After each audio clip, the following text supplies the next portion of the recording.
a very happy 79th Independence Day.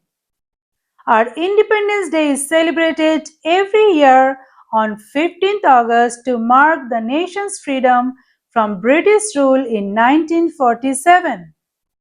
It is our national holiday.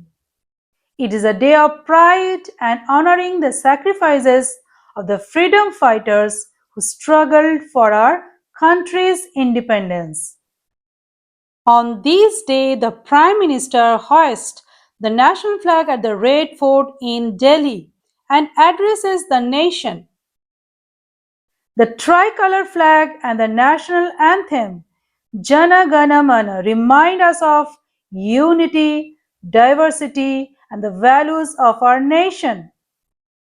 We must respect our freedom and work together to make our country stronger, cleaner, and more peaceful.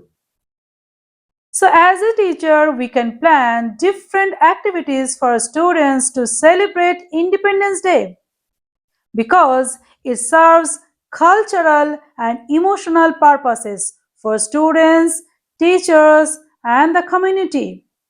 So, different activities like flag hoisting, patriotic songs, dances, games, and colorful art and crafts that help students feel the sacrifices of the freedom fighters.